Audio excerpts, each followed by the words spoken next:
Students, welcome to SRS IAS and law academy. आज का जो हमारा करंट अफेयर्स का टॉपिक है, आज हम 3 टॉपिक्स डिस्कस करेंगे। कुछ ना करंट अफेयर्स के टॉपिक कुछ ऐसे होते हैं जिनको पीपीटी के थ्रू ही करवाया जा सकता है, ठीक है। लेकिन आज के जो टॉपिक्स हैं उनमें एज सच पीपीटी से करवाने वाला कुछ नहीं था, तो उसमें जो कुछ भी नोट करने वाला होगा ना वो मैं आपको डिक्टेट कर दूंगा या मैं वाइट बोर्ड पे लिख दूंगा, ठीक है। तो उसके आप नोट्स बनाते रहना। उसके अलावा मैंने एक अनाउंसमेंट करनी थी कि हमने अपना जो हमारे करंट अफेयर्स थे वो हमने जून से स्टार्ट किए थे। तो जैसे ही जून फिनिश हो जाएगा हमारा जो हमारे इंस्टीट्यूट की जो फर्स्ट मैगजीन है करंट अफेयर्स की, वो हम आपको सेंड कर देंगे, ठीक है। और जो बच्चे हमारे साथ ऐड नहीं है वो जब यहाँ पे इसके डिस्क्रिप्शन बॉक्स में, इस वीडियो के डिस्क्रिप्शन बॉक्स में हमारा नंबर मेंशन हो रहा होगा, तो आप वहाँ पे कॉल करके या मैसेज करके, व्हाट्सएप मैसेज करके हमसे मैगजीन ले सकते हैं, ठीक है। तो ये फ्री ऑफ कॉस्ट होगी, इसके लिए आपको कुछ भी पे करने की ज़रूरत नहीं है। तो चलिए आज का टॉपिक हम शुरू करते हैं। जो फर्स्ट टॉपिक है, 3 टॉपिक्स डिस्कस करेंगे हम, ठीक है, और इम्पॉर्टेंट है टॉपिक्स। तो जो फर्स्ट टॉपिक है वो हमारा रिलेटेड है साइंस एंड टेक से, ठीक है। साइंस एंड टेक में एक फर्दर सब डिवीजन होती है जिसमें आता है डिजीज, ठीक है। तो एक ना रामसे हंट सिंड्रोम करके एक डिजीज है, वायरल डिजीज है। अपनी हेडिंग बना लो, रामसे हंट सिंड्रोम।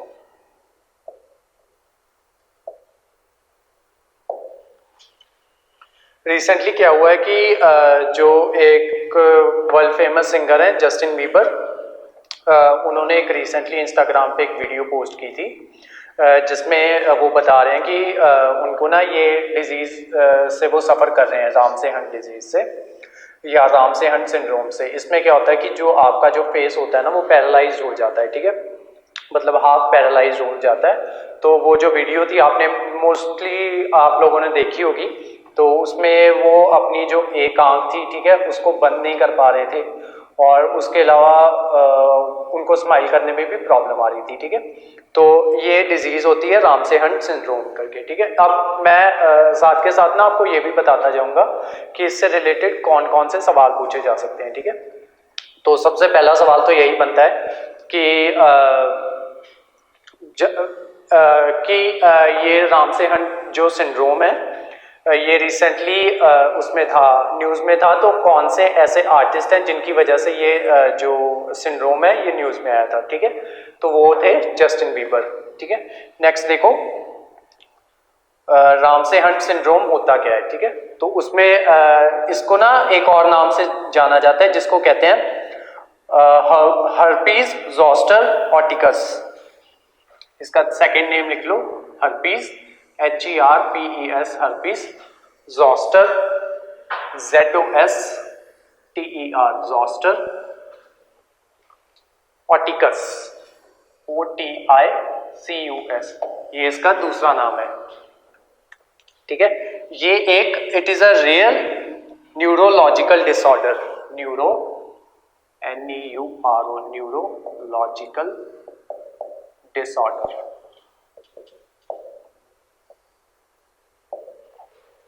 ये आप साथ के साथ नोट्स बनाते रहो। Which usually leads to paralyse of the facial nerves and rash that generally affects the ear और माउथ, ठीक है। ये जनरली क्या करता है कि जो हमारी फेशियल नर्व्स होती है ना उन पे अटैक करता है और क्या कॉज करता है, एक तो रैश कॉज करता है, दूसरा जो हमारे ईयर्स होते हैं ना उन पे काफ़ी इफेक्ट करता है। जनरली क्या होता है कि मतलब कुछ रेयर केसेस में ऐसा होता है कि जो इंसान होता है, जो उसका फेस होता है वो पूरी तरह से पैरालाइज हो जाता है, और कुछ केसेस में ऐसा होता है कि जो उसकी सुनने की शक्ति है ना, हेयरिंग, वो खत्म हो जाती है। नेक्स्ट लिखो, it sometime cause ringing in the year and hearing loss. जैसा कि मैंने आपको बताया कि हेयरिंग लॉस हो जाता है इससे, तो वो साथ में ये नोट बना लो, HEARING, hearing loss.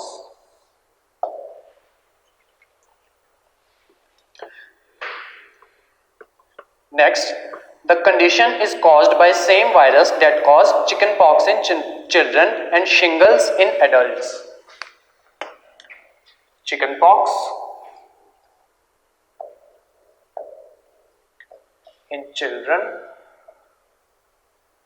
and shingles, SHINGLES, shingles in adults.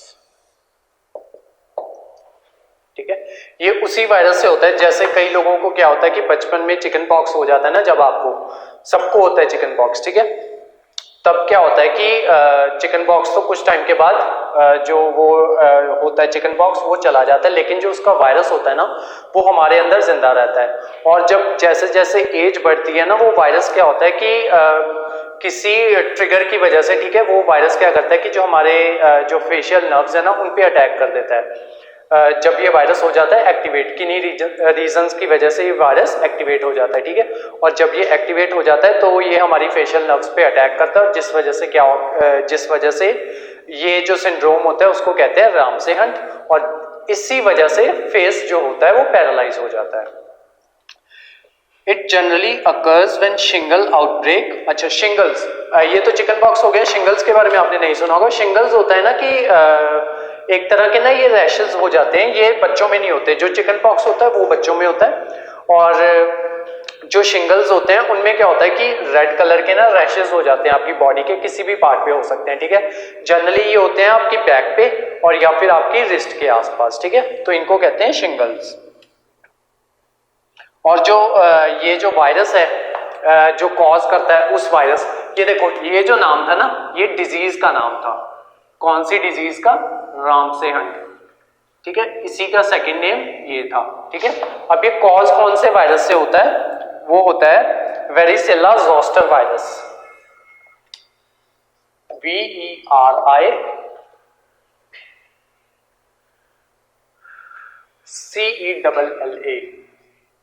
Varicella zoster, ZOSTER, zoster virus, ठीक है। तो आपसे अब जो नेक्स्ट क्वेश्चन पूछा जा सकता है कि ये रामसे हंट सिंड्रोम क्या है, तो चार ऑप्शंस पूछे जा सकते हैं। ये एक न्यूरोलॉजिकल डिसऑर्डर है, ठीक है।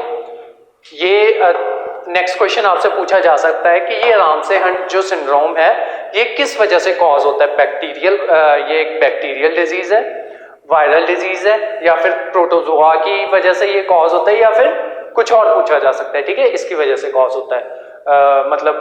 कुछ डिजीज ऐसी होती है जो फंगस की वजह से भी कॉज होती है, ठीक है, तो या फिर चौथा ऑप्शन आपको फंगस दिया जा सकता है। तो ये एक वायरल डिजीज है, ठीक है, तो ये याद रखना। नेक्स्ट,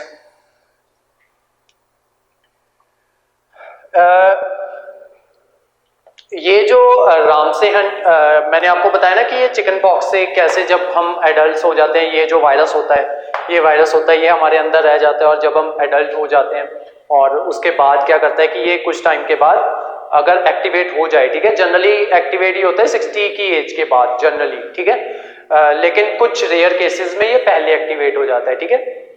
तो इसके एक्टिवेट होने के बाद जब ये एक्टिवेट हो जाता है फिर ये कॉज करता है रामसे हंट सिंड्रोम, ठीक है। लेकिन ये ना इतना, मतलब ये वाली जो डिजीज है ना ये इतनी रेयर है कि ऑलमोस्ट अगर 1 लाख लोगों को ये डिजीज होती है ना तो उसमें से सिर्फ 5 या 10 लोगों को ही फेस उनका पैरालाइज होगा, ठीक है। अब ये न्यूज में इसलिए आ गया क्योंकि ये जस्टिन बीबर बहुत वो है, फेमस है, ठीक है, तो उनको कॉज हुआ है, तो वो अपने इंस्टाग्राम पे लाइव आ गए थे, ठीक है, उस वजह से ये डिजीज इतनी चर्चा में आ गई है। तो अब देखते हैं कि ये कंटेजियस, इसके सिम्टम्स क्या क्या है, ठीक है। नेक्स्ट हेडिंग बना लो इधर, सिम्टम्स। सिम्टम्स में लिखो most common symptoms are red, rainfall rash around the ear, rainfall rash around the ear, facial weakness and paralysis, paralysis, PARALYSIS, paralysis. Next लिखो ear pain, hearing loss, ear pain, hearing loss, dry mouth and eyes, and difficult closing one eye. Difficulty in closing one eye are commonly symptoms of the condition. अब देखते हैं कि ये contagious है कि नहीं है, ठीक है। नेक्स्ट हेडिंग बनाओ, कंटेजियस, CONTAGIOUS, कंटेजियस और नॉट। तो जो ये वायरस है ना, ये वाला, ये जो आपको ये जो बीमारी है, ये एज सच कंटेजियस नहीं है, लेकिन अगर किसी इंसान के अंदर ये वायरस है, ठीक है, वेरिसिला ज़ोस्टर वायरस, ठीक है। अब वो वायरस किस किस के अंदर होगा? जिनको चिकन पॉक्स कभी ना कभी हुआ था या फिर शिंगल्स है किसी इंसान को, ठीक है, उसके अंदर ये वायरस प्रेजेंट रहता है। जैसा कि मैंने आपको शुरू में बताया था कि जनरली चिकन पॉक्स हर किसी को होता है, ठीक है, हमारे अंदर वो वायरस होता है, ठीक है। तो वो जब चिकन पॉक्स खत्म हो जाता है, वो वायरस मरता नहीं है, वो इनएक्टिव फॉर्म में हमारी बॉडी में रहता है। लेकिन अगर उसको कुछ एक्टिवेट किसी तरीके से वो हो जाए, तब वो कन्वर्ट हो जाता है इसमें, ठीक है। तो हमारी बॉडी में ये वायरस ऑलरेडी था, ठीक है। अब क्या हुआ कि कोई इंसान ऐसा आ गया या कोई बच्चा ऐसा मिल गया, ठीक है, जिसको लाइफ में या तो चिकन पॉक्स नहीं हुआ है, ठीक है, या फिर वो चिकन पॉक्स से वैक्सीनेटेड नहीं है, ठीक है। उस केस में क्या होगा कि उस बच्चे को ना ये डिजीज तो नहीं होगी, लेकिन उस बच्चे को, अगर वो जिस इंसान के अंदर ये वायरस एक्टिवेटेड था या प्रेजेंट था इनएक्टिव फॉर्म में भी, ठीक है, उस इंसान को चिकन पॉक्स हो जाएगा अगर वो इसके कांटेक्ट में आएगा तो, ठीक है। तो ये एज सच ये डिजीज कंटेजियस नहीं है, ठीक है, रामसे हंट सिंड्रोम कंटेजियस नहीं है, लेकिन अगर किसी इंसान के अंदर ये वायरस प्रेजेंट है, ठीक है, और उस इंसान के कांटेक्ट में कोई ऐसा इंसान आ जाता है जिसको जिंदगी में कभी भी चिकन पॉक्स नहीं हुआ था, ठीक है, तब उस इंसान को चिकन पॉक्स हो जाएगा, ये वायरस नहीं, मतलब ये डिजीज नहीं होगी, ठीक है। तो ये जो डिजीज है ये कंटेजियस नहीं है, ठीक है। नेक्स्ट, इसको ट्रीट कैसे किया जा सकता है? How can it be treated? तो इसमें लिखो, The illness almost always goes away, but in rare instances, facial paralysis and hearing loss can be permanent, ठीक है। जनरली क्या होता है कि जिस किसी को अगर ये डिजीज हो जाती है ना, तो मोस्ट ऑफ द केसेस में वो खुद ब खुद ही ठीक हो जाती है। लेकिन अगर किसी इंसान को पैरालिसिस हो गया है ना, तब उसको उसके लिए मेडिसिन बनी हुई हैं, या कुछ केसेस में स्टीरॉइड्स भी दिए जाते हैं, ठीक है। तो ये जो डिजीज है वो क्योरेबल है। नेक्स्ट हेडिंग बनाओ अब अपनी। ये रामसे हंट सिंड्रोम के बारे में इतना ही था। नेक्स्ट हेडिंग देखते हैं। नेक्स्ट हेडिंग बनाओ, इंडिया ब्रेक्स। नेक्स्ट जो हमारी न्यूज़ है वो ये है कि जो इंडिया ने ना गिनीज वर्ल्ड रिकॉर्ड में अपना नाम दर्ज किया। इंडिया की एक वो कंपनी है, पब्लिक कंपनी है, NHAI, ठीक है, national highway authority of India. तो इन्होंने क्या किया है कि इन्होंने सबसे कम टाइम में सबसे लंबी रोड बनाने का गिनीज वर्ल्ड रिकॉर्ड बनाया है, ठीक है। इससे पहले ये जो रिकॉर्ड था ये कतर के पास हुआ करता था। तो यही न्यूज़ है, इसी के बारे में करेंगे हम आज, ठीक है। हेडिंग बनाओ, India breaks Qatar's world record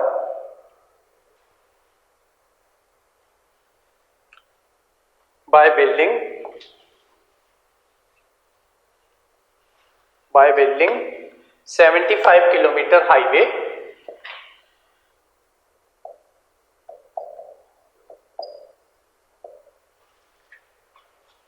in 5 days.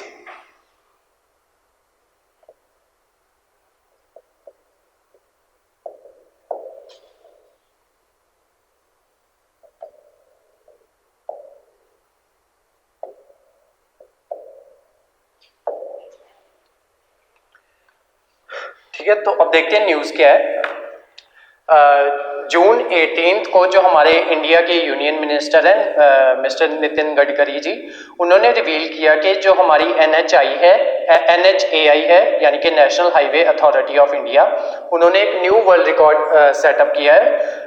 किसका record? By building of 75 kilometres of bituminous concrete. ठीक है, बिटुमिनस कंक्रीट होता है जिसकी आपकी रोड्स बनती है ना, असल में बिटुमिनस जो कंक्रीट होता है उसका नाम पड़ा बिटुमिन की वजह से। ठीक है, बिटुमिन वो चीज होती है जिसको ना वो कहते हैं, अगर आपने रोड बनता हुआ देखा होगा तब आपने देखा होगा कि जो बजरी जिसमें मिक्स करते हैं ना, काले रंग का एक वो होता है, थिक सा लिक्विड होता है। ठीक है, उसको बिटुमिन कहा जाता है। ठीक है, और जो उस लिक्विड से जो रोड बनती है उसको बिटुमिन रोड कहा जाता है। ठीक है, या फिर दूसरी लैंग्वेज में जो फॉरेन में इसको एसफाल्ट कहा जाता है, ASPHALT एसफाल्ट, और bituminous MINIOUS bituminous concrete CRETE। ठीक है, तो अब लिखो कि जो वर्ल्ड रिकॉर्ड है वो क्या है। ठीक है, तो उन्होंने वर्ल्ड रिकॉर्ड सेट किया है 75 kilometre of bituminous concrete in a single lane on NH53। ये इंपॉर्टेंट है, NH53 मैं लिखवा देता हूं सारा जो इसमें लिखने वाला है। NH53 in 105 hours and 33 minutes। ठीक है, इतने टाइम में हमने 75 किलोमीटर का जो रोड है वो कंस्ट्रक्ट किया है। ठीक है, और ये ऑलमोस्ट बन जाते हैं 5 days। ठीक है, और किन्होंने बनाया है? NHAI national highway authority of India.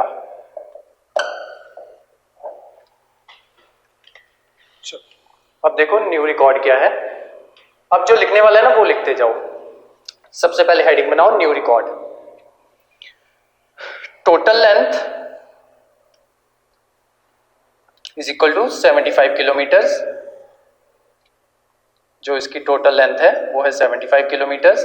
असल में जो उन्होंने ऐसे नहीं बनाई रोड, ठीक है, मतलब ऐसे नहीं 75 किलोमीटर की रोड बना दी।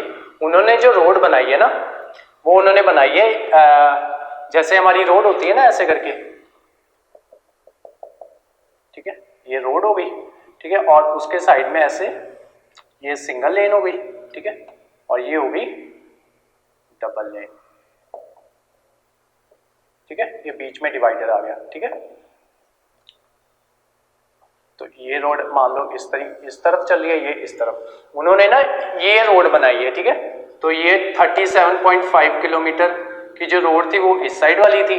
ठीक है, और 37.5 किलोमीटर वाली रोड इस साइड की थी। ठीक है, तो ये बन जाती है 75 किलोमीटर टोटल।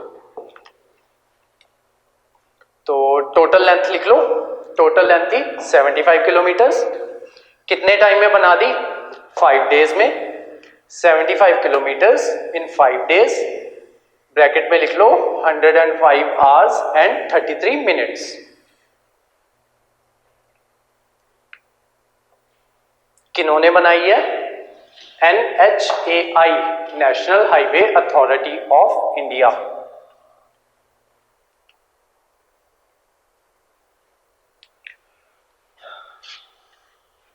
पांच दिन में 75 किलोमीटर। ठीक है, उससे पहले जो रिकॉर्ड था ना वो कतर के पास था रिकॉर्ड। ठीक है, जो उनका रिकॉर्ड था ना वो रिकॉर्ड था उन्होंने 25 किलोमीटर की जो रोड थी वो बनाई थी 10 दिनों में। ठीक है, कतर का रिकॉर्ड QATAR कतर का रिकॉर्ड था 25 किलोमीटर इन 10 डेज।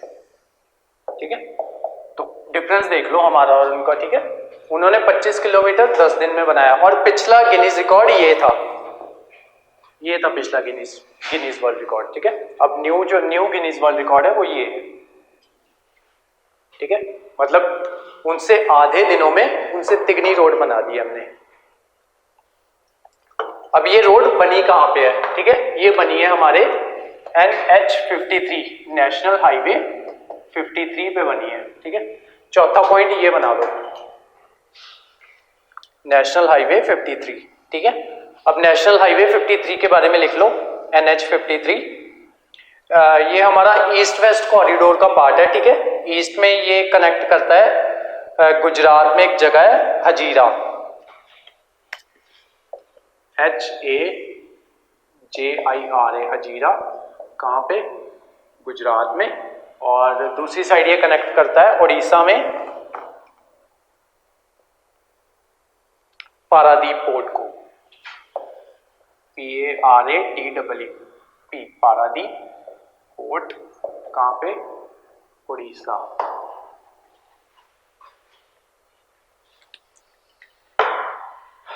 ये जो लंबा रोड है ना हजीरा से जो पारादीप तक जो रोड जाता है उसको कहते हैं NH53, ठीक है।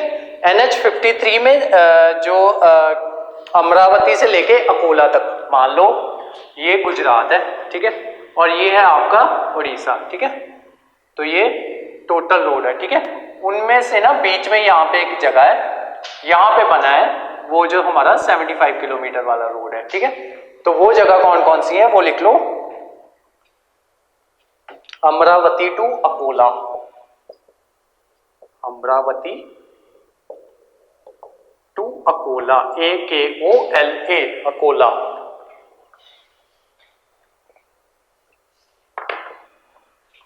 ये हमारी सेकेंड न्यूज थी। अब थर्ड न्यूज है जो हमारी आज की, हेडिंग बनाओ, government changes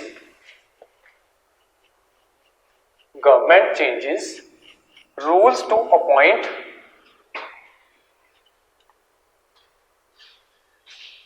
chief defence of staff.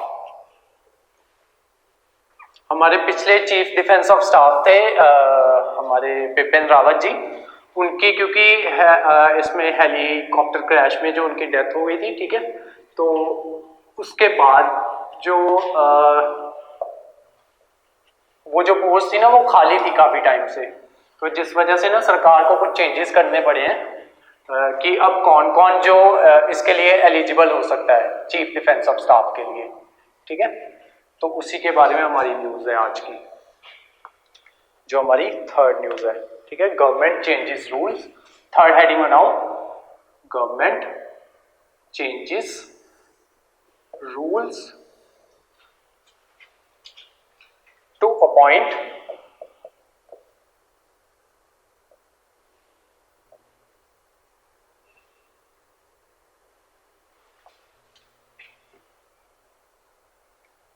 CDS, chief of defence staff, CDS।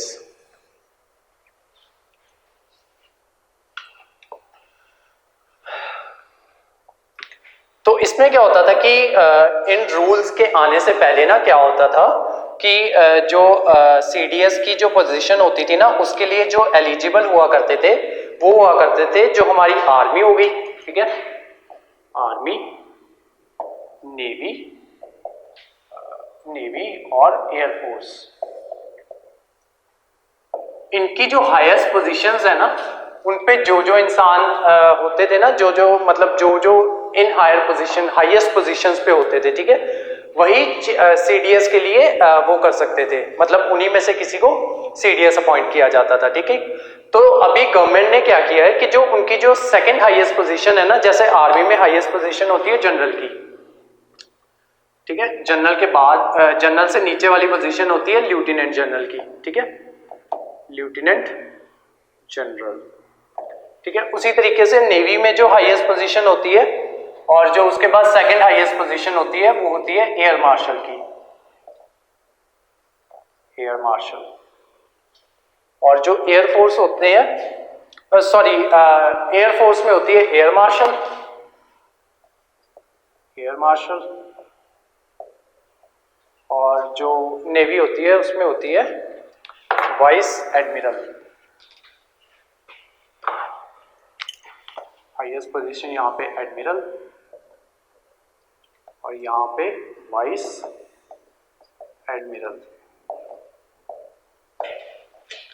पहले क्या होता था कि सिर्फ यही लोग एलिजिबल हुआ करते थे सीडीएस के लिए, ठीक है।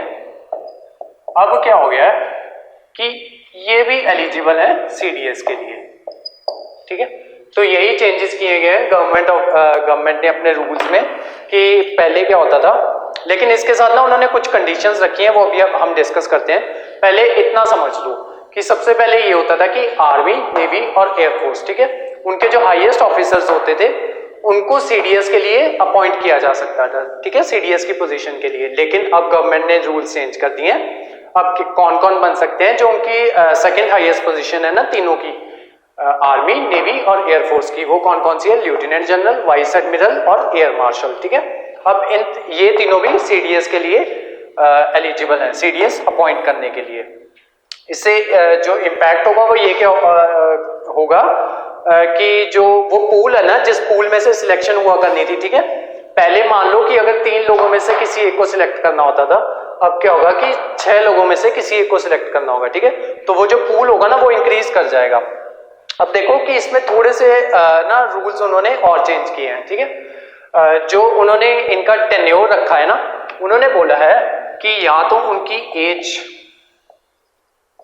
ठीक है, 62 से ज्यादा नहीं होनी चाहिए, नॉट मोर देन 62 इनकी, नॉट मोर देन 62, ठीक है।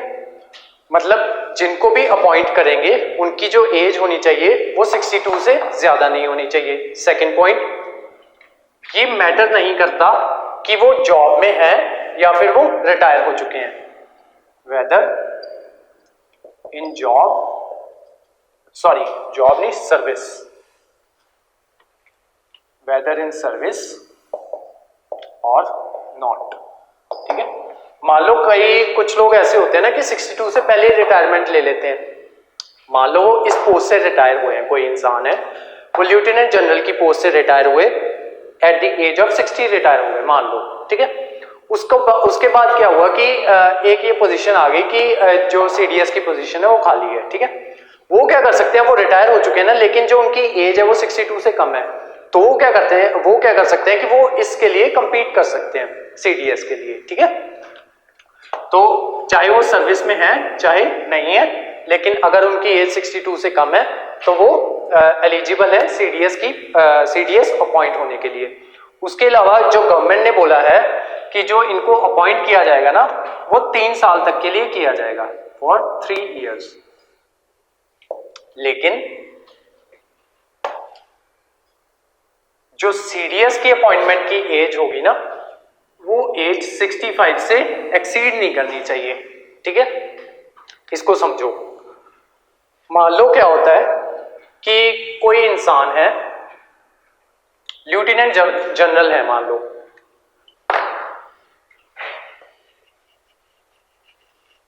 आर्मी के लेफ्टिनेंट जनरल हैं, उनकी एज है 61,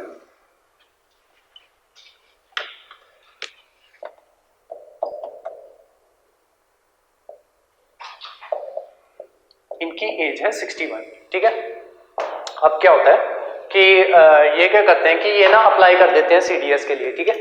इनको क्या करते हैं कि इनको सीडीएस लगा भी देते हैं, ठीक है। ये लग गए CDS at the age of 61, ठीक है। अब ये क्या करेंगे, क्योंकि उनका टेन्योर कितना है, 3 साल का, ठीक है। अब ये क्या करेंगे कि 3 साल के लिए ये रहेंगे सीडीएस, ठीक है। 3 साल के बाद इनकी एज कितनी हो जाएगी, 64, ठीक है। अब सरकार ने ये बोला है कि अगर सीडीएस की मैक्सिमम एज कितनी होनी चाहिए, 65, ठीक है। अब सरकार अगर चाहे ना, जो उन्होंने सरकार ने दूसरा रूल्स में जो चेंज किया, ठीक है, सबसे पहला तो चेंज उन्होंने ये किया है कि जो सेकेंड इन पोजीशन होंगे ना, मतलब लेफ्टिनेंट जनरल, एयर मार्शल और वाइस एडमिरल, ठीक है, जो ये होंगे ये एलिजिबल हो जाते हैं यहाँ पे compete करने के लिए। दूसरा उन्होंने चेंजेस ये किए हैं कि एक तो जो ड्यूरेशन है उसको 3 इयर्स तक का कर दिया है, ठीक है। दूसरा जो इनकी एज होनी चाहिए वो होनी चाहिए 62 से कम, ठीक है, लेस देन 62, ठीक है। तीसरा चेंज सरकार ने ये किया है कि मान लो उनकी जो 3 साल की जब सर्विस हो जाती है ना, उसके बाद भी अगर उनकी एज 65 तक नहीं पहुंची है, ठीक है, लेस देन 65 है, ठीक है, तो सरकार क्या कर सकती है कि जब तक वो 65 के नहीं हो जाते ना, सरकार उनको रीअपॉइंट कर सकती है। लेकिन कब तक के लिए? जब तक वो 65 के नहीं हो जाते, ठीक है। जिस पॉइंट पे उनकी एज 65 हो जाएगी, ठीक है, उस पॉइंट पे उनको रिटायर कर दिया जाएगा, ठीक है। और फिर से ये दोबारा जो नया प्रोसेस है, नए CDS का प्रोसेस, वो दोबारा से शुरू हो जाएगा, ठीक है। तो ये हमारी क्लास थी, इसकी आज की जो हमारी क्लास थी, 3 जो हमारे वो थे करंट अफेयर्स थे, ठीक है। ये ऐसे समझाने वाले थे, इसी वजह से मैंने यहाँ पे आपको व्हाइट बोर्ड पे करवाए हैं, ठीक है। और इनकी ऐसा जरूरत नहीं थी कि इनको PPT पे करवाया जाए, ठीक है। और दूसरा ऐसे जैसे कुछ और हम ना कुछ और जो ऐसी न्यूज होंगी, ठीक है, जिनको ऐसे करके समझाना होगा, ठीक है, वो हम ना यहीं पे करवा दिया करेंगे व्हाइट बोर्ड पे ही। और जो इन सब के नोट्स है ना, वो मंथ के एंड में आपको मिल जाया करेंगे, ठीक है। वैसे मेरी एडवाइस आपको यही है कि जो आप अपने नोट्स है ना, इनको हाथ से बनाते रहो, ठीक है। और जब मंथ के एंड में हमारी जो मैगजीन आ जाएगी, ठीक है, तब जो अपने नोट्स हैं उनमें इसको इनकलकेट कर दो, ठीक है। और वैसे भी जनरली मैं, क्योंकि एक दिन में एक ही करंट अफेयर करवाता हूं, तो अगर रोज का एक करंट अफेयर करोगे ना, तो आपको याद रखना भी इजी हो जाएगा।